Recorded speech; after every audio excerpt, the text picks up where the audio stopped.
पूर्ति हो गई।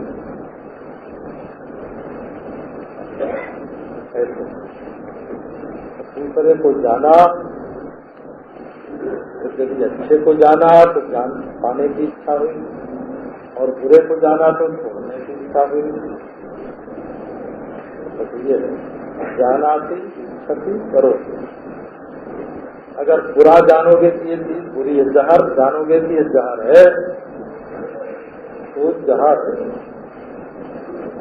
छोड़ने की इच्छा होगी, परहेज करना, परिजीर्षा होगी।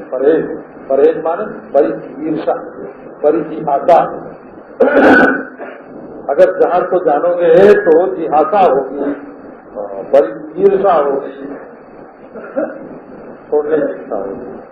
और अमृत को जानोगे तो लेने की इच्छा होगी, जिहासा होगी, इच्छा होगी। जब दूसरे को जानोगे और वो अप्राप्त होगा तो उसको पाने की इच्छा होगी, और यदि दूसरे को जानोगे और वो बुरा होगा और अपने साथ निपटता हुआ होगा तो उसको छोड़ने की इच्छा होगी। जैसे आप जानो कि ये विष है, इससे मर जाएंगे, विशेषण स्याति, सोचते कर्म,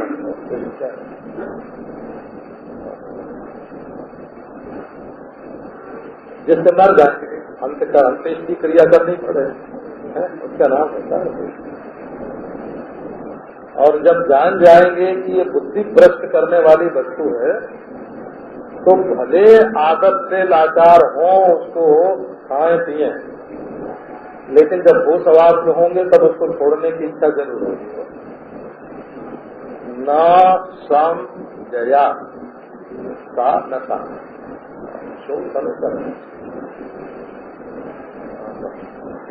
न सम जया, तो जिसको आप समझेंगे ये दुखदायी है, आप जहर से सांप से परहेज करेंगे और आप शरबत को, अमृत को,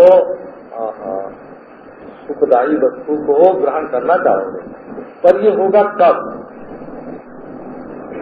जब वो अपने स्वरूप से अतिरिक्त हो, तभी उसको पाने की इच्छा और छोड़ने की इच्छा होगी, और पाने का छोड़ने का प्रयत्न होगा।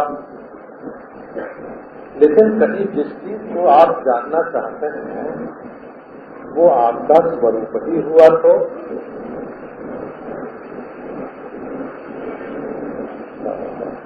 हम ही हुए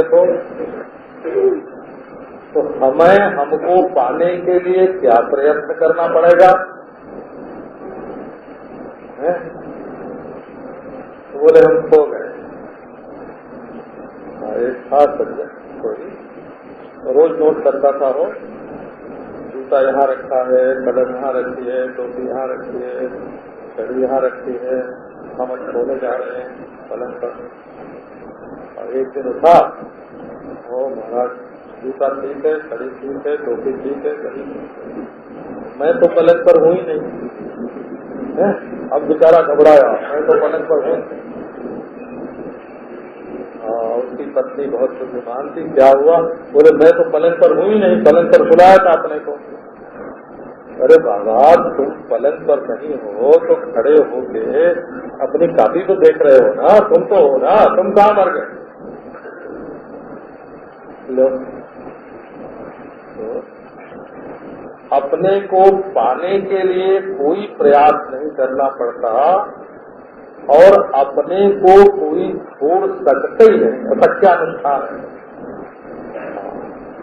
यदि कोई कहे कि अपना त्याग कर दो, तो जो अहंकार जोड़ रखा है, धनी पने का अहंकार छोड़ दो, भोगी पने का अहंकार छोड़ दो, कर्मी पने का अहंकार छोड़ दो, और जात का अहंकार छोड़ दो, मजहब का अहंकार छोड़ दो, विद्या का, बुद्धि का अहंकार छोड़ दो, परिच्छिन्नता जो दृश्य के साथ तादात्म्य है उसको छोड़ दो। लेकिन अपने को कैसे छोड़ोगे?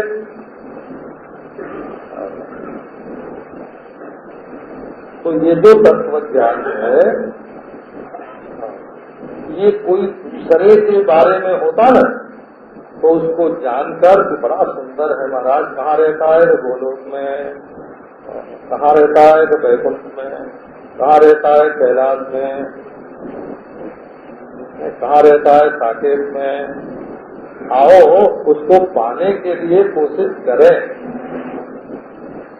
बोले हाँ रहता तो है, पर समाधि में ही अपने स्वरूप में स्थित होता है। एक समाधि काल होता है, समाधि काल में होती है, समाधि काल नहीं है, समाधि काल में। और वैकुंठादि देश में है ना, अन्य रूप से जो प्राप्त होगा वो दृश्य होगा, हमारे द्वारा प्रकाशित होगा, जड़ होगा। तो इसलिए अपने स्वरूप का जो ज्ञान होता है उसके होने पर न कुछ पाना पड़ता है और न कुछ खोना पड़ता है।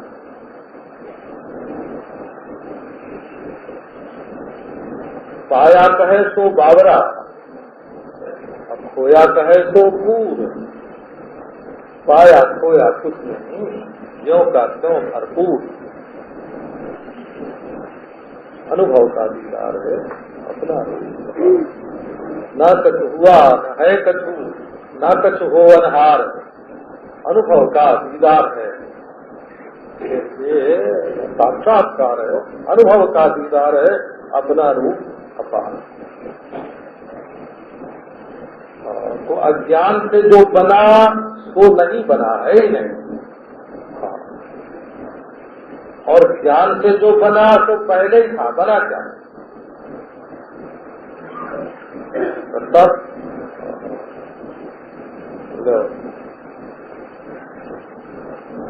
प्राप्तन च प्राप्यते नित्य, निवृत्तन च निवर्तते।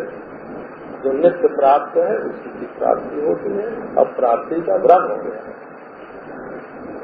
जो नित्य निवृत्त है उसके न निवृत्त होने का भ्रम है, उसी की निवृत्ति ही होती है।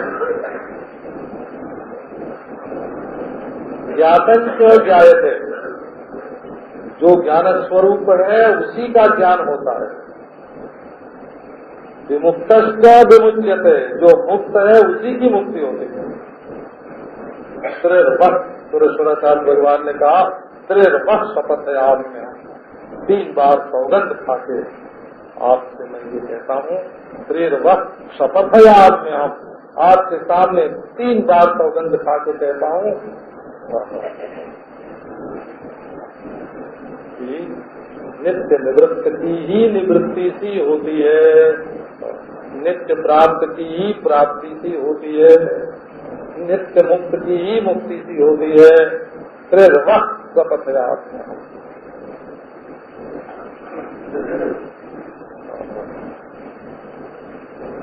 तो आप नित्य शुद्ध मुक्त। अब इस बात आपको और आत्म ज्ञान जो है, आत्मज्ञान नहीं बोलते हैं, आत्म ज्ञान स्वरूप का ज्ञान। तो ये किसी न किसी रूप में सभी मानते हैं।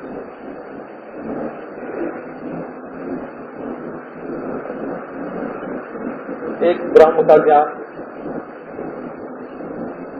तो ब्रह्म माने पुरुषोत्तम, ब्रह्म माने रमानाथ, रमापति, ब्रह्म माने वैकुंठनाथ, ब्रह्म माने राम, ब्रह्म माने कृष्ण, सभी तो होता है।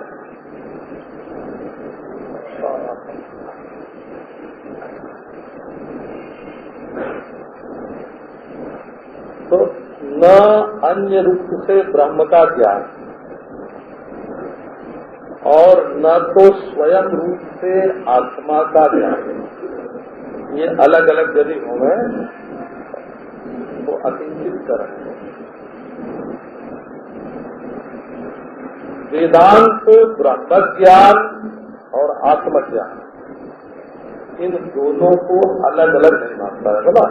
ब्रह्मात्मयी की ज्ञान, वहाँ शब्द है ब्रह्मात्मयी की ज्ञान। कल सूरत अलग अलग है, सबके नाम अलग अलग है और सबकी क्रिया भी अलग अलग है। आदमी धरती पर चलता है, मछली पानी में तैरती है, चिड़िया आकाश में उड़ती है, तो सबकी क्रिया भी अलग अलग है, नाम भी अलग अलग है, रूप भी अलग अलग है। तो ये प्रपंच जो है ये परमात्मा से अभिन्न है, परमात्मा से भिन्न नहीं। ये प्रपंच माने ये जो विस्तार, पति विस्तारे धातु से प्रपंच शब्द बनता है। तो ऐसे भी मान लो कि 5 इंद्रियों का विस्तार है, 5 कर्मेंद्रियों का विस्तार, 5 ज्ञानेंद्रियों का विस्तार। पैंगलोपनिषद में तो अंतःकरण से भी 5 भेद बताए। एक उपनिषदों में पैंगलोपनिषद, उसमें ब्रह्म के भी 5 भेद बताए। ब्रह्म के 5 रूप हैं, अंतःकरण के 5 रूप हैं, ज्ञानेंद्रियों के 5 रूप हैं, कर्मेंद्रियों के 5 रूप हैं, विषयों के 5 रूप हैं। तो बोले यही पंच का प्रपंच बनता है, प्रपंच। और नहीं तो पंचाक्षर शब्द सिंह में जो पंचाक्षर शब्द है ना, उसका अर्थ बड़ा हो, बड़ा हो। तो ये जो प्रपंच भागता है आपको, ये जो प्रपंच,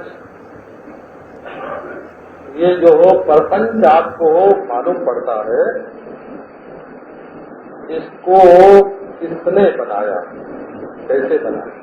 बोले कर्म से बना, उपासना से बना, अनादि है, स्वतंत्र है, परतंत्र है, और प्रकृति से बना, परमाणु से बना, विज्ञान से बना है। ये जो हजार मत हैं, उन सबका निषेध करने के लिए ये प्रतिपादन किया जाता है कि ब्रह्म से ही प्रपंच की उत्पत्ति, स्थिति और लय होता है। वहाँ प्रपंच है और उत्पन्न हुआ और स्थित है और प्रलीन होता है, ये प्रतिपादन करने में तात्पर्य नहीं है। ये ब्रह्मातिरिक्त नहीं है, ये प्रतिपादन करने में तात्पर्य है। वाचारम्भणम विकारो नाम देयम मृत्तिके सेव तस्याम तदन्यत्वाम आरम्भण शब्दादि प्रकृतिष्ठो प्रतिज्ञा दृष्टांता करूंगा। तो ये जो सृष्टि स्थिति प्रलय का वर्णन है और उसमें सृष्टि की प्रक्रिया अलग अलग 3 से हुआ, 5 से हुआ, ये सब स्थिति की प्रक्रिया, प्रलय की प्रक्रिया, पृथ्वी जल में, जल अग्नि में, अग्नि वायु में, ये लय की प्रक्रिया, ये सब ब्रह्म की अद्वितीयता का प्रतिपादन करने के लिए है। वस्तुतः प्रपंच की उत्पत्ति स्थिति प्रलय होता है, ये प्रतिपादन करने के लिए नहीं है। सिद्धम तो निवर्तकत्वात्, ब्रह्मातिरिक्तता का निषेध करने के लिए। तो देखो, ब्रह्म की उत्पत्ति स्थिति, प्रपंच की उत्पत्ति स्थिति प्रलय की संगति लगा देते हैं ब्रह्म में, और प्राण की संगति लगा देते हैं आत्मा में। हम ही अंतःकरण आदि के द्वारा, हम ही अंतःकरण आदि के द्वारा प्रपंच को देखते हैं, प्रपंचा भाव को भी देखते हैं। तो प्रपंच के भान और अभान में शुद्ध भान स्वरूप आत्मा है, और प्रपंच की उत्पत्ति स्थिति प्रलय में अधिष्ठान रूप से ब्रह्म है। ब्रह्म रूप अधिष्ठान में ये सृष्टि स्थिति प्रलय होता है। वेदांत का कहना है कि भागत रूप से आत्मा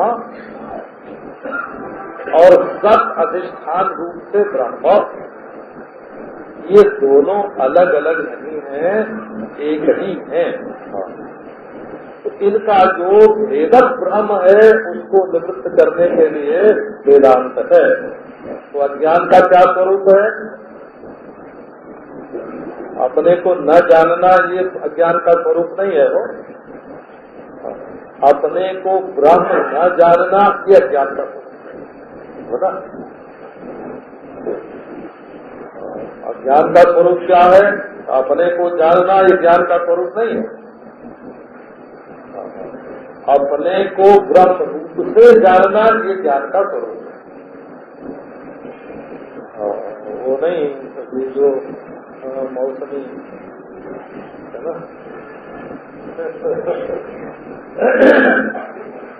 मौसमी भगवान, मौसमी आचार समय समय पर पैदा होते हैं, ऐसे कितने हुए कितने गए। ये अपौरुषेय ज्ञान महाराज, ये ज्ञान का अपौरुषेय रूप है। वो इसको किसी आचार्य ने नहीं बनाया, इसको किसी ईश्वर ने नहीं बनाया, इसको किसी जीव ने नहीं बनाया। जीव का बनाया हुआ नहीं है, आचार्य का बनाया हुआ नहीं है, ईश्वर का भी बनाया हुआ नहीं है। बोला अद्भुत है।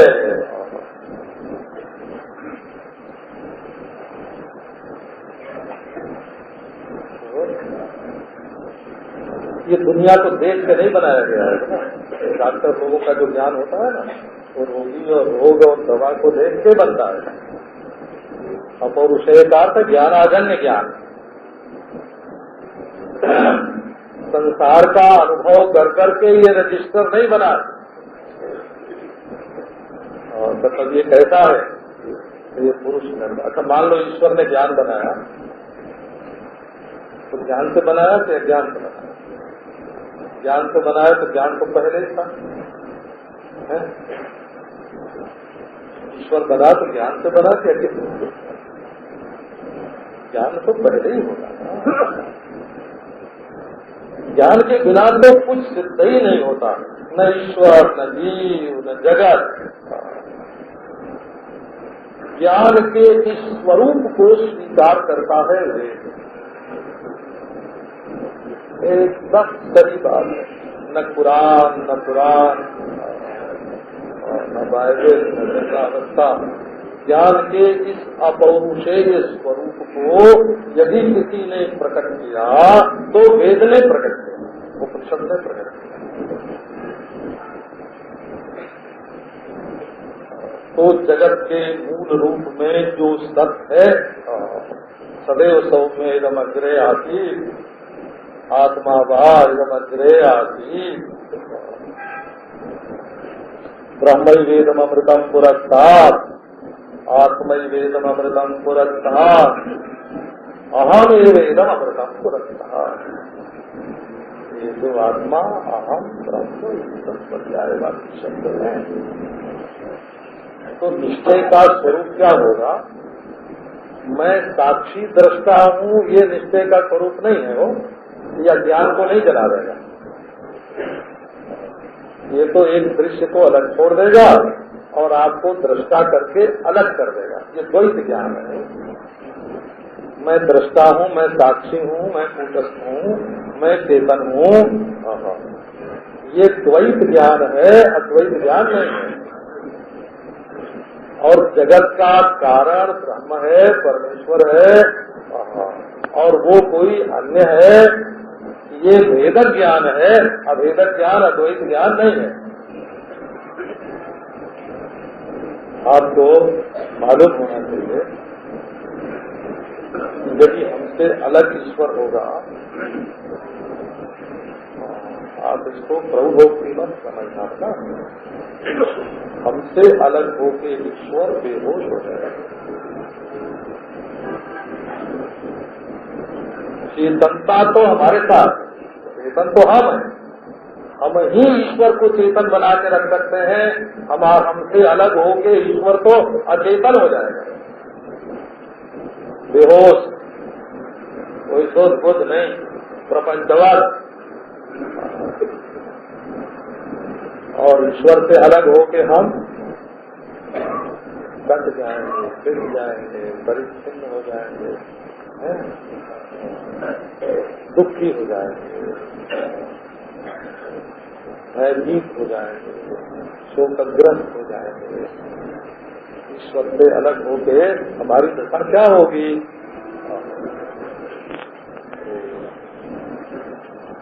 तब ये निश्चय होना चाहिए कि जगत का मूल तत्व जो सद्वस्तु है और प्रकाशक स्व प्रकाश सर्वाभाषक जो आत्म तत्व है, ये दोनों एक हैं। और ये संपूर्ण दृश्य प्रपंच के अत्यंताभाव का अधिष्ठान है, जिसमें दृश्य प्रपंच भासता हुआ भी, ये नहीं कि मालूम नहीं पड़ेगा, भासता हुआ भी कुछ नहीं है। गीत शोका सुखी भव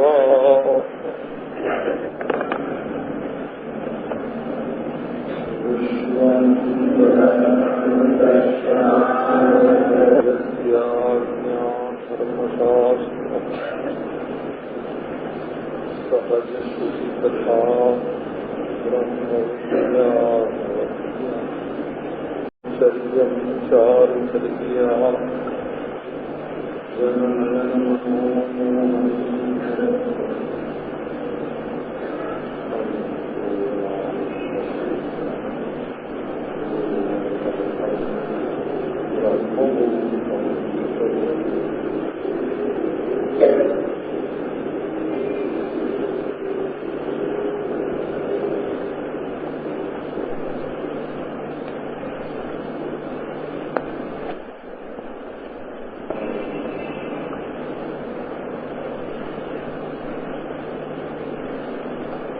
एक बात सर्वसम्मत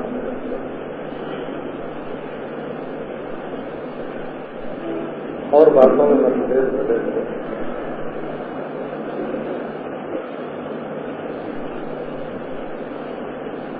किसी भी धर्म को ये आदमी धर्म छोड़कर अधर्म क्यों करता है?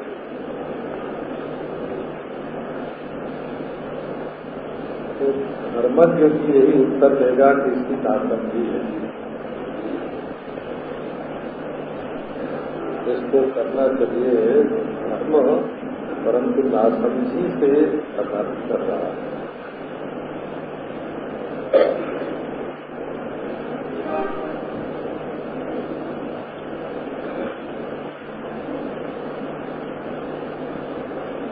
ईमानदारी से काम नहीं करता, बेईमानी से करता, नासमझी है।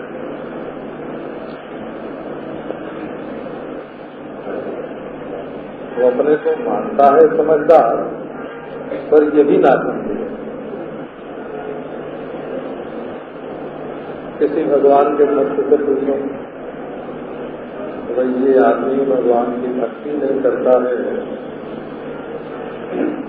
संसार में अत्यंत आसक्त हो रहा है, इसका उत्तर क्या है? नासमझी। भगवान का भजन करना चाहिए, वो संसार का भजन।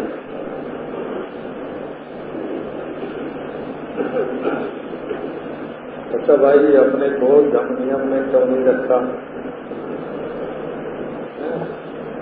प्रातः काल से स्नान करे, 5 मिनट शांत होकर बैठ जाए, ये अपने जीवन को नियमित क्यों नहीं रखता, कंट्रोल में क्यों नहीं रखता? नासमझी है।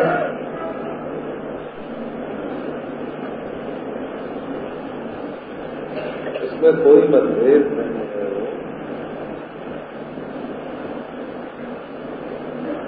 धर्म से विमुक्त होने का कारण भी नासमझी है, उपासना से विमुक्त होने का कारण भी नासमझी है, शांति शांति के साथ न बैठने से भी नासमझी भी जाहिर होती है। ऐसे दुख क्या इस बात का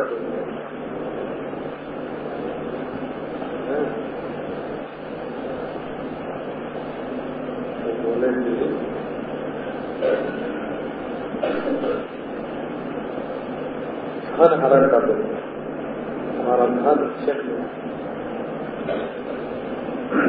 तो उस धन को तुमने अपना माना क्यों था?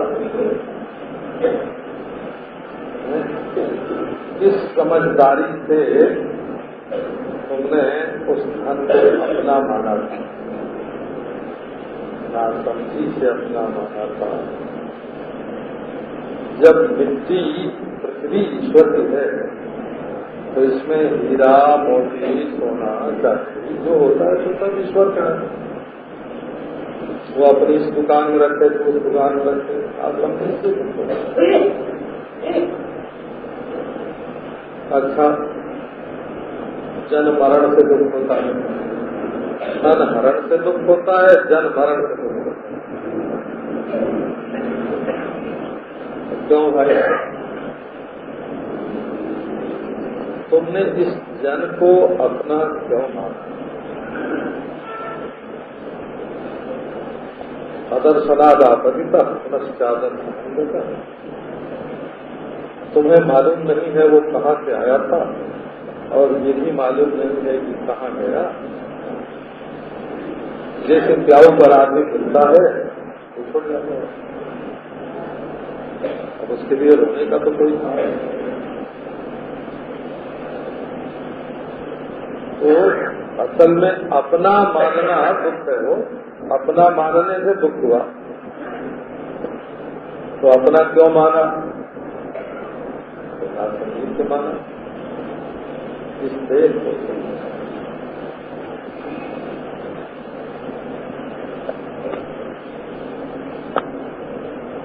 इसका जन्म, इसका मरण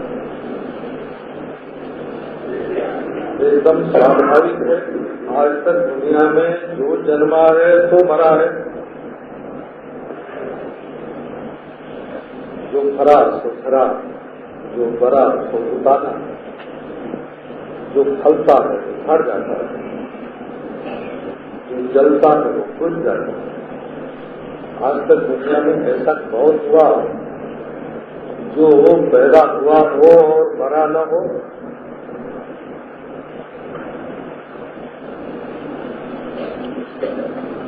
तब जो तुम अपने शरीर को अजर अमर अविनाशी मानते हो, क्यों मानते हो? अविनाशी से मानते हो। अब श्लोक की व्याख्या ही आपको सुना रहे। प्रज्वाल्या ज्ञान गहनम, कोई आदमी को छोड़ देना मन में करे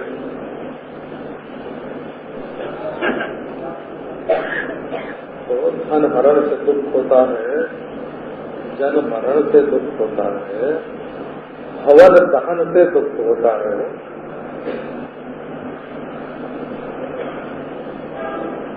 अभी एक जगह आग लगी, चल गया। मैंने बात की, क्या हुआ? मैं बोले महाराज बीमा कराया हुआ है, हिसाब किताब से जितना नुकसान हुआ है वो उससे ज्यादा ही आएगा।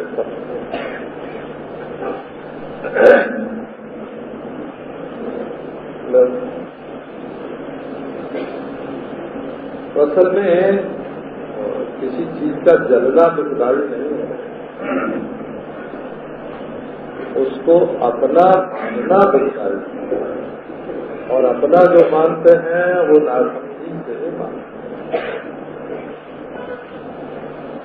एक बार हम लोग हरिद्वार के कुंभ मेले में थे हो, मैं उन दिनों गीता प्रेस में तो मैं कभी नहीं रहा, कल्याण के संपादन विभाग में मैं गीता प्रेस का कर्मचारी नहीं था। तो कुंभ के मेले में आग लग गई हरिद्वार में और गीता प्रेस की दुकान जल गई, किताबें जल गई। तो जो उसके बीमा दलाल थे यही के थे, उन्होंने कहा जो जल गया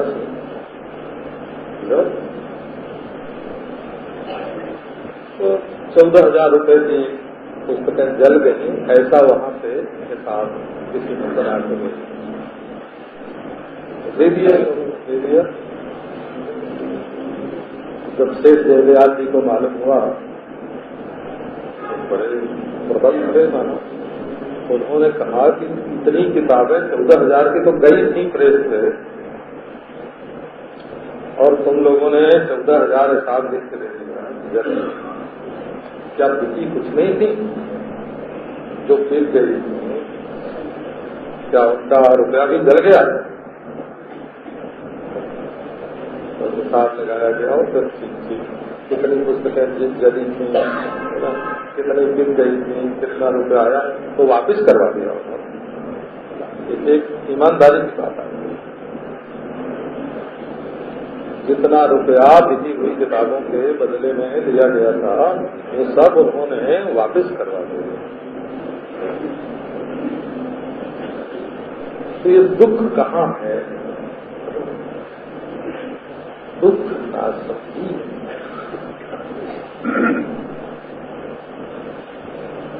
देखो, उपनिषद का कहना है कि यदि तुम्हें ठीक ठीक विज्ञान है तो मोह शोक तुमको नहीं।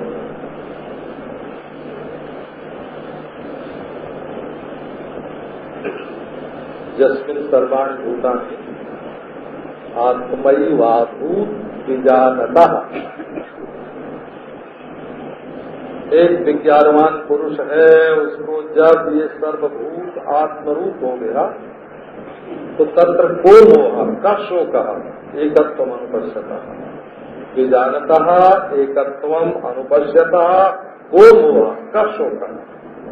जो जानकार आदमी है, जिसके जीवन में समझदारी आ गई, ये मत समझना कि वो ज्ञान न जाने कैसा होगा क्यों उसके मांगा। इसी जिंदगी में और इसी बुद्धि में जो समझदारी होती है, इसी बुद्धि में तो होती है भ्रांति, और इसी बुद्धि में से मिटती है भ्रांति।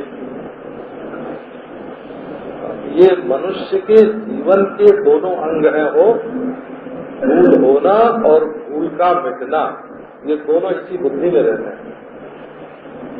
इसी से जीवन मुक्ति की सिद्धि होती है। बोला, जब भूल मिट जाएगी, तत्व ज्ञान होगा, भूल मिट जाएगी, तो आप जीवन मुक्त हो जाएंगे।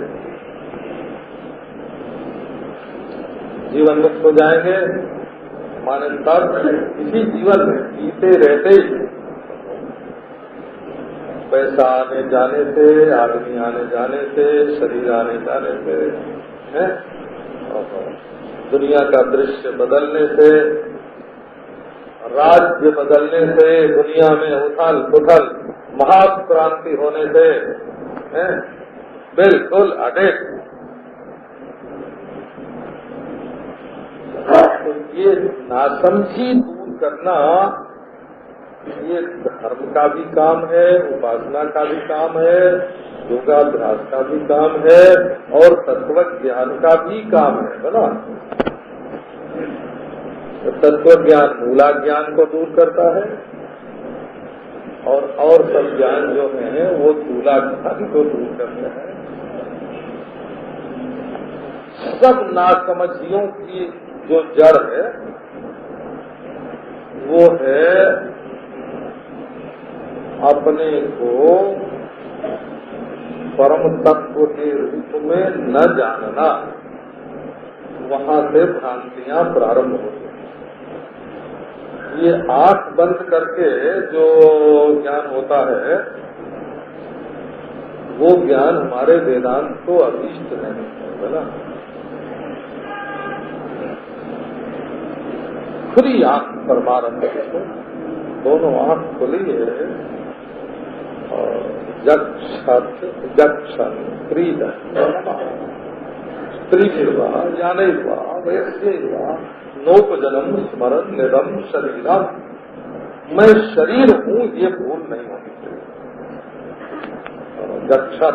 लक्षण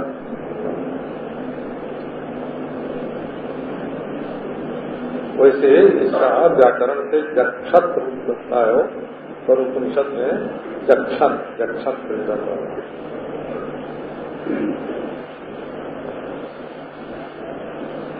खा रहा है, खेल रहा है, प्यार कर रहा है।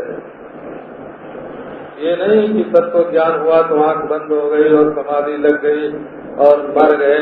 तत्व ज्ञानम महाव्याधिम मन्यन्ते जे महाधिय तत्व ज्ञानम जडम व्याधिम मन्यन्ते जे महाधिया तेषाम प्रज्ञाति विशदा किम तेषाम दुस्तकम वद। जो लोग तत्व ज्ञान को रोग मानते हैं कि जब तत्व ज्ञान हो जाएगा तो आंख देखेगी नहीं, पांव चलेंगे नहीं, हाथ करेंगे नहीं, जीभ बोलेगी, मन सोचेगा नहीं, तो क्या तत्व ज्ञान को लगवा लगना आदेश मारना मानते हैं? तो तत्व ज्ञान वो चीज है जिससे अर्जुन युद्ध भूमि में लड़ते हैं। तत्व ज्ञान वो चीज है जिससे रामचंद्र भगवान विवाह करते हैं। तत्व ज्ञान वो चीज है जिससे जनक राज्य करते हैं। तत्व ज्ञान वो चीज है जिससे अश्वपति का साम्राज्य चलता है। तत्व ज्ञान माने ये ब्रह्म जो तत्व ज्ञान के विरोधी लोग हैं ना, उन्होंने लोगों में पैदा किया है। जो वेदांत के दुश्मन हैं उन लोगों ने, अरे इनको ज्ञान नहीं हो तो क्यों नहीं है, ये तो अभी बोलते हैं, चलते हैं, सोचते हैं, और इनको ज्ञानी मत मानना, इनको गुरु मत मानना। ये तो जिज्ञासु को गुरु नहीं मिले, जिज्ञासु को गुरु नहीं मिले, इसके लिए वेदांत के शत्रुओं ने ये बात फैलाई, वेदांत के विरोधी।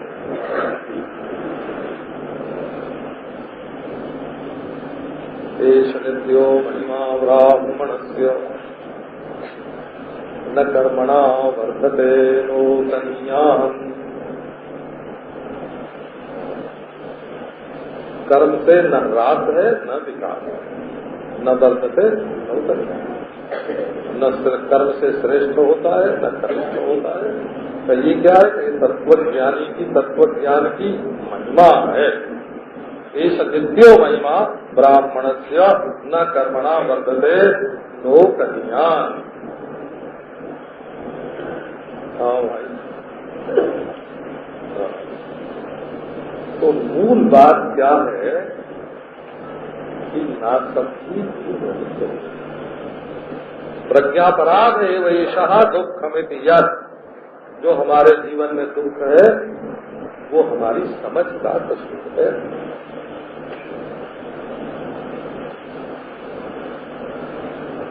एको विशुद्ध बोधो हम इति निश्चय वर्णना। अच्छा, ये ज्ञान कैसे मिलेगा?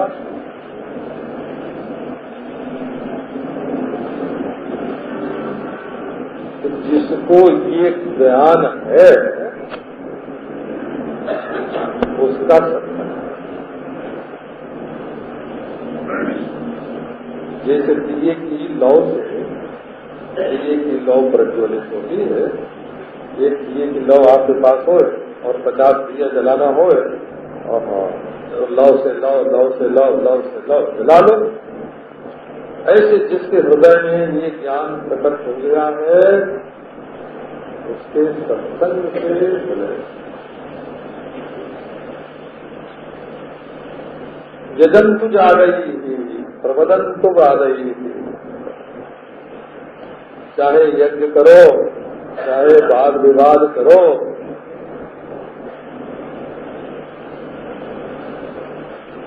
पठन्तु शास्त्राणि रटन्तु चागमान्। चाहे बहुत से शास्त्र पढ़ लो, चाहे बहुत से वेद पुराण कंठस्थ कर लो, लेकिन बिना ये समझदारी आए कि अपना स्वरूप क्या है, तुम्हारा ये दुख भूत। इसके लिए चाहिए समझदारी। समझ, प्रज्ञा।